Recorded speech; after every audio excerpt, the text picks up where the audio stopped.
Israel Hamas के बाद Israel और मिस्र के बीच तनाव बढ़ सकता है। ऐसा इसलिए क्योंकि इजराइल ने मिस्र में छिपे हमास को अपने बंधकों को लौटाने के लिए 10 मार्च यानी मुस्लिमों के पवित्र महीने रमजान शुरू होने से पहले तक की चेतावनी दी है।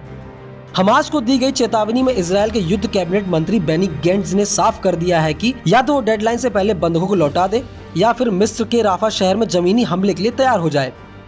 इजराइल ने ये चेतावनी ऐसे समय पर दी है जब गाजा से करीब 15 लाख लोग राफा शहर में पलायन कर गए हैं और शरणार्थी कैंपों में रह रहे हैं। हालांकि डराने वाली बात यह है कि अगर हमास ने इजराइल की बात नहीं मानी तो राफा शहर पर हमले शुरू कर देगा, जिसे लेकर मिस्र 40 साल पुराने समझौते को भूलकर जवाबी कार्रवाई कर सकता है, जिससे हमास को लेकर इजराइल और मिस्र के बीच युद्ध हो सकता है। और इसे लेकर यूएन समेत अंतर्राष्ट्रीय एजेंसियों ने चिंता जाहिर की है कि राफा शहर पर कोई भी हमला नरसंहार का कारण बन सकता है।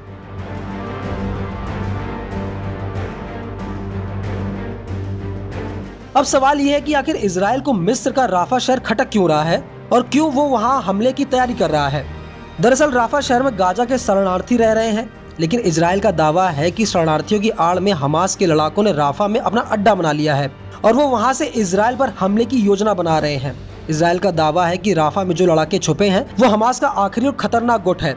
बाकी गुटों को इजराइल ने खत्म कर दिया है और इसी वजह से इजराइल मिस्र के राफा शहर को निशाना बना रहा है।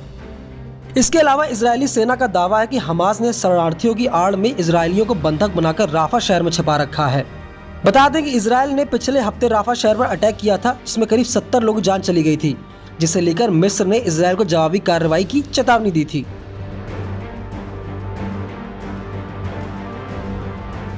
इजराइल और हमास के बीच 7 अक्टूबर को अचानक शुरू हुए युद्ध को करीब 140 दिन बीत चुके हैं। इजराइल हमास के लड़ाकों को चुन चुन कर मार रहा है। इजराइल के हमले से गाजा में रहने वाले 29,000 लोग जान गंवा चुके हैं। करीब 69,000 लोग से ज्यादा घायल हैं, जबकि हमलों में हजारों घर तबाह हो गए। ऐसे में गाजा के लाखों लोगों ने राफा में शरण ले रखी है, वो भी तब जब मिस्र ने साफ कर दिया है कि वो फिलिस्तीनियों को राफा में शरण नहीं देगा। इन सब के बीच इंटरनेशनल कोर्ट ऑफ जस्टिस यानी ICJ में इजराइल हमास युद्ध को लेकर सुनवाई हुई, जहां फिलिस्तीनी विदेश मामलों के मंत्री रियाद अल मलिकी ने अपनी बात रखी।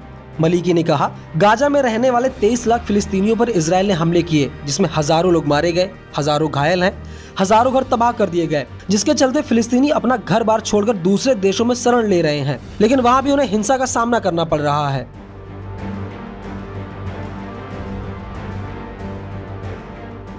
10 मार्च से रमजान शुरू हो रहे हैं। रमजान को मुस्लिमों का पवित्र महीना माना जाता है, लेकिन हमास के साथ चल रहे युद्ध के बीच इजराइल ने यरूशलेम की चर्चित मस्जिद अल अक्सा में मुस्लिमों की एंट्री पर प्रतिबंध लगा दिया है। अल अक्सा मस्जिद को लेकर इजराइल और फिलिस्तीन के बीच हमेशा तनाव रहा है। इसे लेकर इजराइल का दावा है कि फिलिस्तीनी मुस्लिम मस्जिद जाने के बहाने हिंसा भड़का सकते हैं। रिपोर्ट के मुताबिक रमजान के महीने में 40 साल से कम उम्र के सभी अरब इजरायली अल अक्सा मस्जिद परिसर में नमाज के लिए नहीं जा सकते। बच्चों और महिलाओं पर यह पाबंदी पहले की तरह ही जारी रहेगी। बता दें कि अल अक्सा मस्जिद दुनिया भर में मुसलमानों के लिए मक्का और मदीना के बाद तीसरा सबसे पवित्र स्थल है। यह यहूदियों के लिए भी पवित्र माना जाता है। इजरायली यहूदी इसे टेम्पल माउंट कहते हैं। ये मस्जिद दशकों से दोनों धर्मों के बीच विवाद का मुख्य केंद्र रहा है। इस खबर को लेकर आपका क्या कहना है, हमें कमेंट करके जरूर बताएं और ऐसी खबरों के लिए बने रहिए न्यूज़ 18 इंडिया ओरिजिनल्स के साथ।